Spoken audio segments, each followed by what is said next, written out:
Praise the Lord.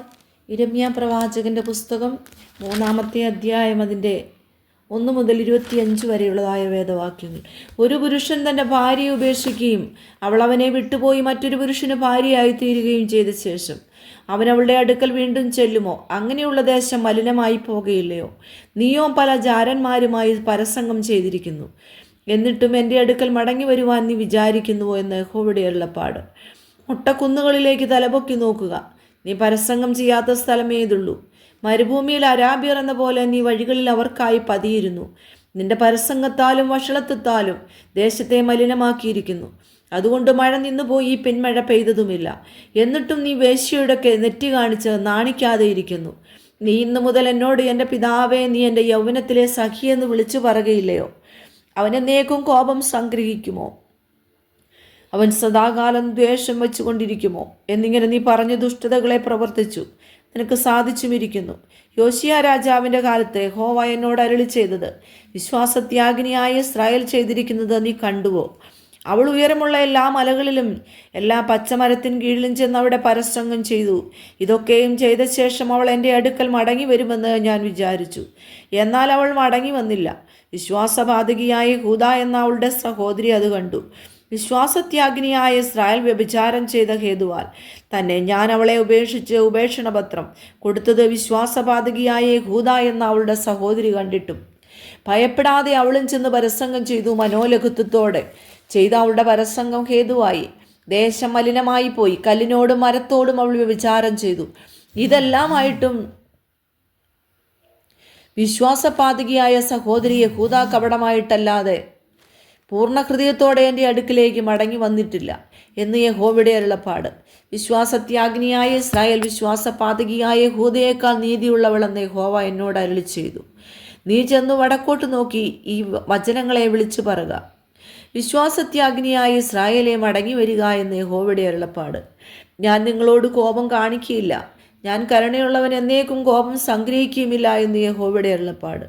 നിന്റെ ദൈവമായ യഹോവയോട് നീ ദ്രോഹം ചെയ്തു, പച്ചമരത്തിൻ കീഴിലൊക്കെയും അന്യന്മാരോട് ദുർമാർഗമായി നടന്നതും എൻ്റെ വാക്ക് കേട്ടനുസരിക്കാതെ ഇരുന്നതുമായ നിന്റെ അകൃത്യം സമ്മതിക്കുക മാത്രം ചെയ്യുക എന്ന് യഹോവയുടെ അരുളപ്പാട്. ത്യാഗികളായ മക്കളെ മടങ്ങി വരുവിനെന്ന് യഹോവയുടെ അരുളപ്പാട്. ഞാനല്ലോ നിങ്ങളുടെ ഭർത്താവ്. ഞാൻ നിങ്ങളെ പട്ടണത്തിൽ ഒരുത്തിനെയും വംശത്തിൽ 2 പേരെയും വീതം എടുത്ത് സിയോനിലേക്ക് കൊണ്ടുവരും. ഞാൻ നിങ്ങൾക്ക് എൻ്റെ മനസ്സിനൊത്ത ഇടയന്മാരെ നൽകും. അവർ നിങ്ങളെ ജ്ഞാനത്തോടും ബുദ്ധിയോടും കൂടെ മേയിക്കും. അങ്ങനെ നിങ്ങൾ ദേശത്ത് വർദ്ധിച്ചു പെരുകുമ്പോൾ ആ കാലത്ത് യഹോവയുടെ നിയമപ്പെട്ടകമെന്ന് ഇനി പറയുകയില്ല. അത് മനസ്സിൽ വരികയില്ല, അതിനെ ഓർക്കുകയില്ല, ചെന്ന് കാണുകയുമില്ല, ഇനി അത് ഉണ്ടാക്കുകയുമില്ല എന്ന് യഹോവയുടെ അരുളപ്പാട്. ആ കാലത്ത് യെരൂശലേമിന് യഹോവയുടെ സിംഹാസനം എന്ന് പേരാകും. സകല ജാതികളും അവിടേക്ക് യെരൂശലേമിലേക്ക് തന്നെ യഹോവയുടെ നാമനിമിത്തം വന്നു ചേരും. തങ്ങളുടെ ദുഷ്ടഹൃദയത്തിൻ്റെ ശാഠ്യപ്രകാരം ഇനി നടക്കുകയുമില്ല. ആ കാലത്ത് യഹൂദാഗ്രഹം ഇസ്രായേൽ ഗൃഹത്തോട് ചേർന്ന് അവർ ഒന്നിച്ച് വടക്കേ ദിക്കിൽ നിന്ന് പുറപ്പെട്ട് ഞാൻ നിങ്ങളുടെ പിതാക്കന്മാർക്ക് അവകാശമായി കൊടുത്ത ദേശത്തേക്ക് വരും. ഞാനോ നിന്നെ ദത്തെടുത്തു, നിനക്ക് ജാതികളുടെ അതിഭംഗിയുള്ള അവകാശമായ മനോഹര ദേശം നൽകേണ്ടത് എങ്ങനെയെന്ന് വിചാരിച്ചു നീ എന്നെ എൻ്റെ പിതാവേ എന്ന് വിളിക്കും. എന്നെ വിട്ടുമാറുകയുമില്ല എന്നും ഞാൻ വിചാരിച്ചു. ഇസ്രായേൽ ഗൃഹമേ, ഒരു ഭാര്യ ഭർത്താവിനോട് വിശ്വാസപാതകം ചെയ്ത് അവനെ വിട്ടുകളയുന്നത് പോലെ നിങ്ങൾ എന്നോട് വിശ്വാസപാതകം ചെയ്തിരിക്കുന്നു എന്ന് യഹോവയുടെ അരുളപ്പാട്. ഇസ്രായേൽ മക്കൾ വളഞ്ഞ വഴികളിൽ നടന്നു. തങ്ങളുടെ ദൈവമായ യഹോവയെ മറന്നു കളഞ്ഞതിനാൽ അവർ മൊട്ടക്കുന്നുകളിൽ മേൽ കരഞ്ഞ് യാചിക്കുന്നത് കേൾക്കുന്നു. വിശ്വാസത്യാഗികളായ മക്കളെ മടങ്ങി വരുവീൻ, ഞാൻ നിങ്ങളുടെ വിശ്വാസത്യാഗം മാറ്റിത്തരാം. ഇതാ ഞങ്ങൾ നിന്റെ അടുക്കൽ വരുന്നു. നീ ഞങ്ങളുടെ ദൈവമായ യഹോവയല്ലോ. കുന്നുകളും പർവ്വതങ്ങളിലെ കോലാഹലവും വ്യർത്ഥം. ഞങ്ങളുടെ ദൈവമായ യഹോവയെങ്കിൽ മാത്രമേ ഇസ്രായേലിന് രക്ഷയുള്ളൂ.